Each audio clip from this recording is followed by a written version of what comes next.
Next is tuples. So again, let us come back to our example of going for a purchase. So last time you had seen, you have written a list like 1 rice, 2 banana, 3 cherry, 4 book, 5 pen, 6 oil. Like this, you have a list, and you had the right to add new items in between, add new items to be purchased, or even you had the right to remove any items in between. If you don't want to purchase, you can delete it, right? Or you can just strike off the list written in the paper. Similarly, while coming to the case of tuple, again you are going for a shopping, you are going to purchase certain things, and I am writing 1 rice, 2 book, 3 pen, 4 orange, 5 apple. In the case of a tuple, once you have written this items to be purchased, you will not be able to modify it later. You will not be able to add anything new, or you will not be able to remove an existing thing. You have to completely shop it. You have to completely purchase it from the shop. So what tuple says is, tuple is also similar to list.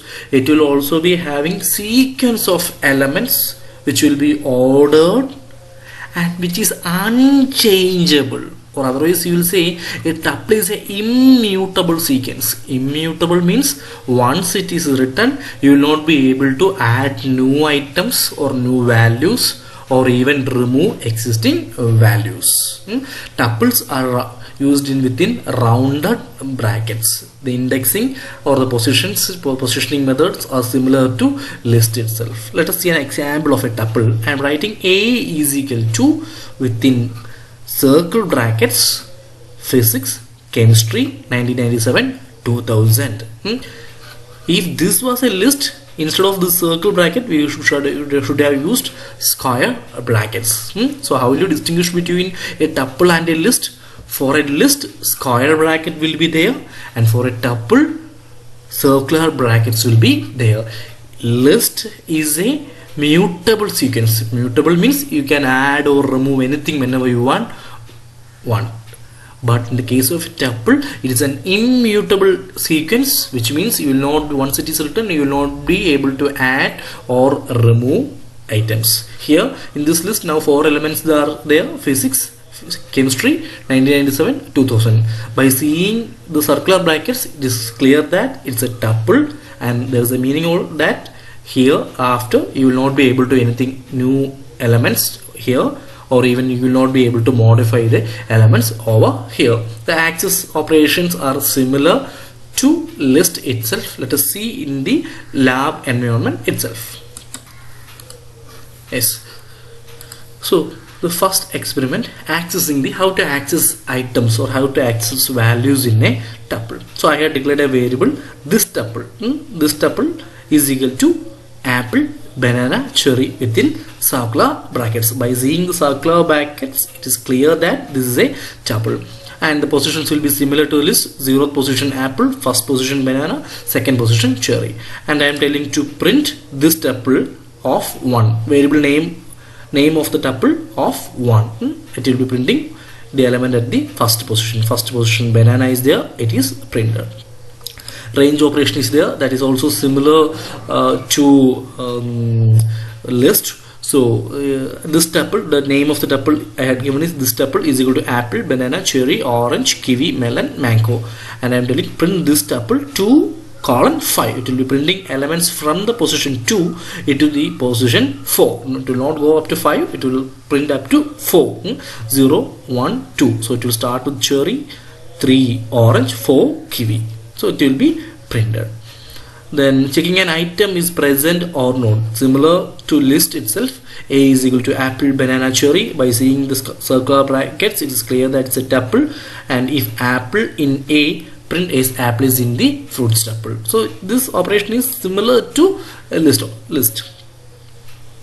Then finding the length of a tuple, to find how many elements are present or how many values are present in the list. I am telling this tuple is equal to variable name of the tuple. I am giving this tuple is equal to apple, banana, cherry, and I am printing length for calculating length, I am putting in the function len of the tuple name. So it prints the value 3. 3 elements, 1, 2, 3. 3 elements are there in the tuple. As seen in list, you have the facility to join the tuples. I am writing tuple 1 is equal to a, b, c, 2 is equal to 1, 2, 3. You can join the tuples. Tuple 3 is equal to tuple 1 plus 2. You can join the tuples by using the addition symbol, and I am printing the tuple 3. Tuple 3 contains tuple 1 and tuple 2. So it will be, while running, the value from tuple 1, that is ABC, will be joined with the value of from the tuple 2, that is 1, 2, 3. So ABC 1, 2, 3. Similar to list, you can find the maximum and minimum value in the tuple. So A is equal to 44, 88, 7, 900, 60, 600, 77, 88, 49, 178, 147, 132, 100, 720. And I am telling print maximum value of item in the tuple is max of A, which will, max of A is the function which will identify the maximum value in the tuple A, and min of A will be the function which will be identifying the minimum value of the tuple A. So it is printing the maximum value as 900 and minimum value as 7, similar to list itself. So likewise count operation will be working. So operations of tuple will be similar to list. Only difference is you will not be able to add or remove any elements. The adding provision will not be there. Similarly, removing provision will not be there. So that we are telling list is an immutable. List is a mutable entity and tuple is a immutable entity. You can make modifications to the list once it is created, but in the case of tuple, you will not be able to make modifications. Remaining rules, syntaxes all are same. So that's all about tuples.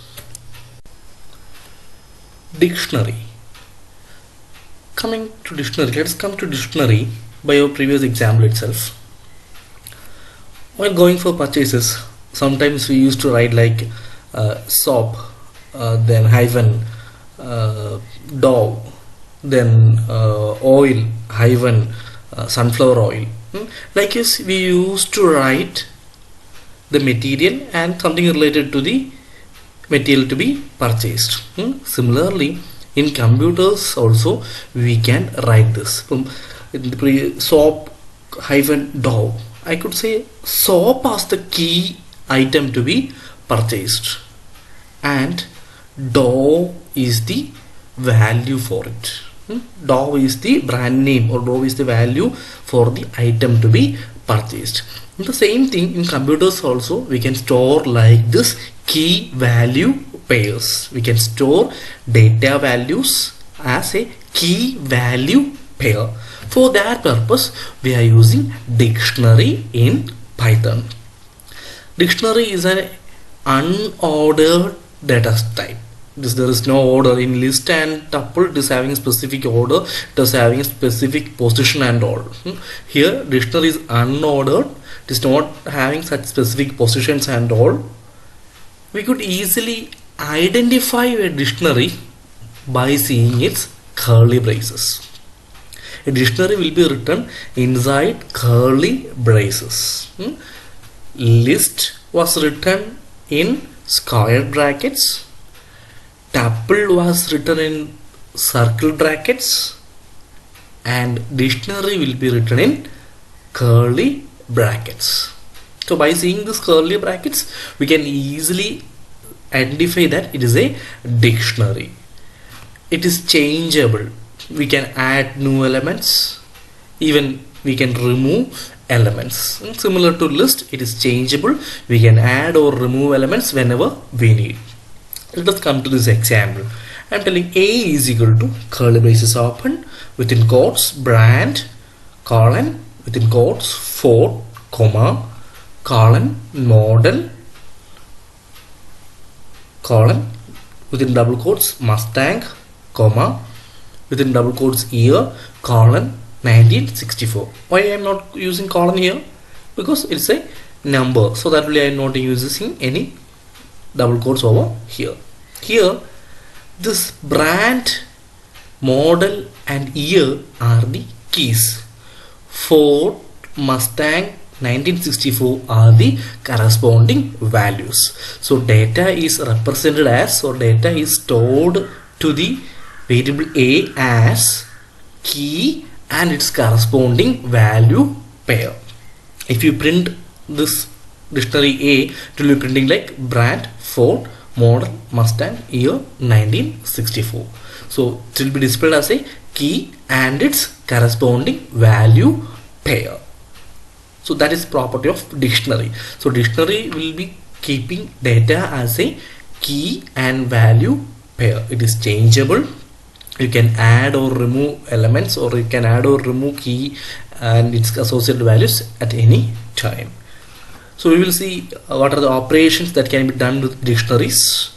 We will discuss, just list out the operations, and we will discuss it in detail with the lab sessions.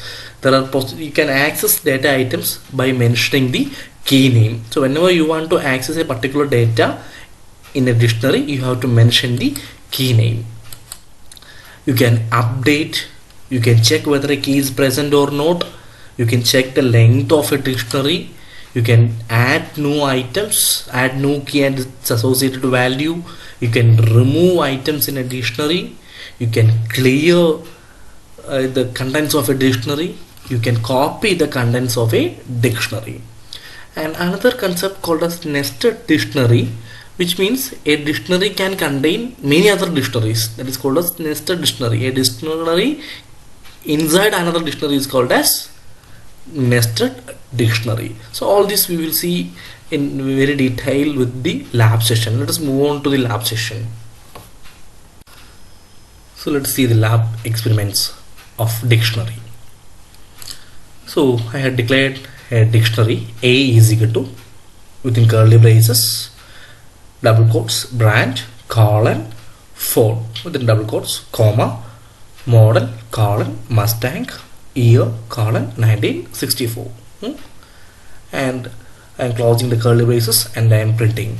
So these brand, model, year are the keys, and Ford, Mustang, 1964 are the corresponding values for the keys. So while running the code, it will display the key and its associated value pair. Key and its associated value pair it will be displaying. For accessing any element in the dictionary, you have to specify the key. So same example, I am telling print A of model. So when I am telling print A of model, it will display the key, model and its associated value from the dictionary A. So it's when this statement is set, it searches for the key model and its associated value is Mustang. So while running, the value Mustang for key model will be displayed. In other ways, you can do one more thing. Either you can access like this, or you can say like a dot get model. You can use this syntax also, no problem. Either you can simply tell the dictionary name within square brackets, the key value to be displayed. Like that key you can mention, or you can use the statement a dot get the key value, key, so that this value will be displayed. For updating any existing keys and its key and its associated value, you have to specify the key is equal to what is the updation. I am here going to update the year 1964 as 2018. For that I am telling A of year, which means year is the key in the dictionary A, is equal to 2018. This will replace 1964 to 2018. The updated value of the key year will be 2018. So while running, it will replace this 1964 with the value 2018. So for updating, you have to specify the dictionary name within square bracket, key is equal to the new updated value can be specified.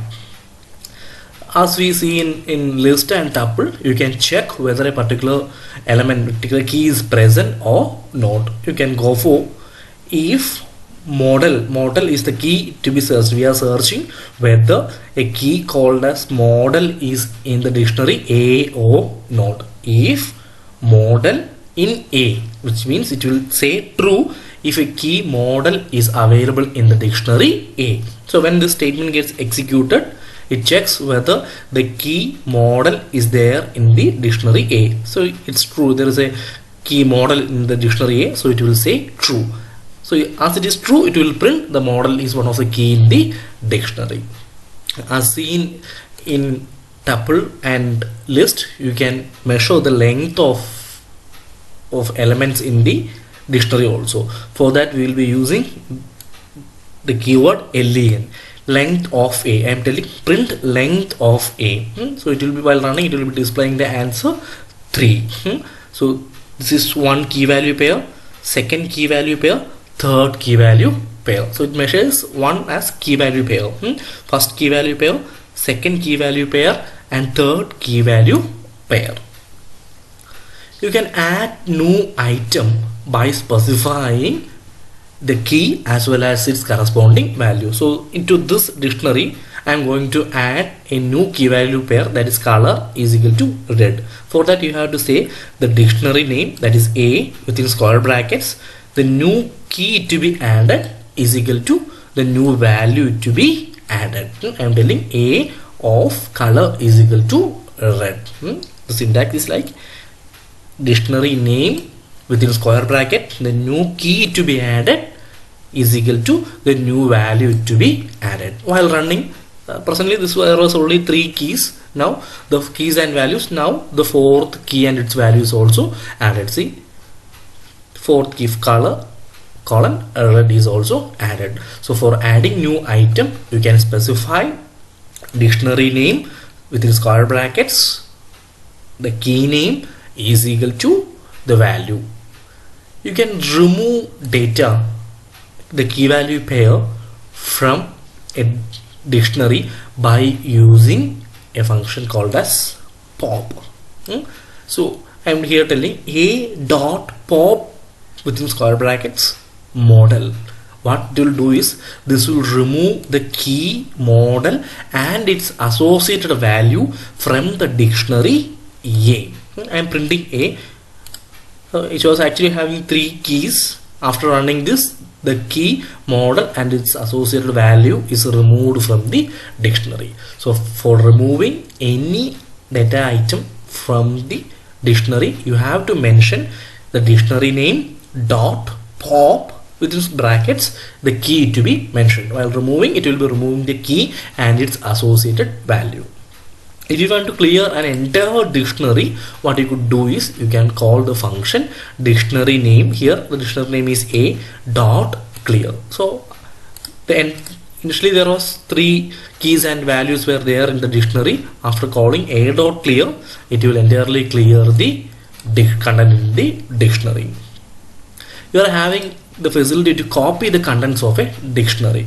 I had created, my dictionary's name is this dict is equal to, I had specified 3 keys and its associated values, and I am creating a new dictionary called as my dict is equal to this dict, which was defined earlier, dot copy. So what this will do is, this function dictionary name dot copy is equal to my dictionary. It will copy the content of this dictionary to my dictionary, and I am just printing my dictionary. It will be displaying the new copied dictionary. Another concept is nested dictionary. This is last concept in dictionary. So what it says is, you can define dictionaries inside a dictionary. Here you can say the main dictionary is my family. My family is equal to curly braces open.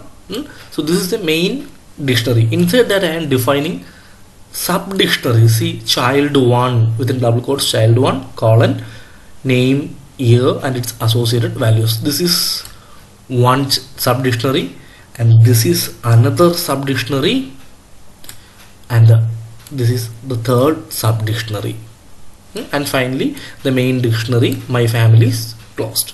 So you can define dictionaries inside a dictionary. Here the main dictionary is my family, and inside the main dictionary 3 sub dictionaries are defined with its key and corresponding values. And here I am printing the main dictionary, print my family. So while running, it will print the entire dictionaries including the sub dictionaries, it will print. See, child 1 name Emil, year 2004, child 2 name Tobias, year 2004, child 3 name Linus, year 2011. Likewise it will display.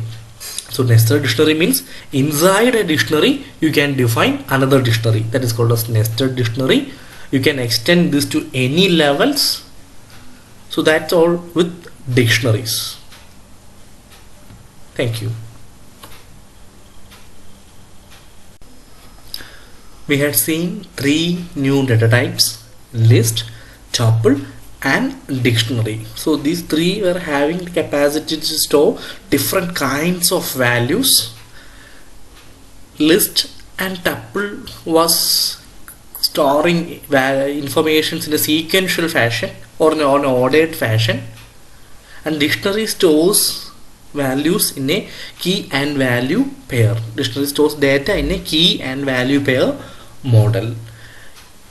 In a tuple you can once it is declared or once it is defined, you will not be able to add or remove it later. But in the case of list and dictionary, you can add or remove elements at any time. Then the easy part to identify, distinguish dictionary, list and tuple is by seeing its brackets. If it is curly bracket, it will be dictionary. If it is square bracket, it will be list. If it is circular brackets, it will be tuple. By seeing the braces, we can easily identify what data type is a particular thing is. So 3 new data types: dictionary, list, tuple. Thank you all for watching.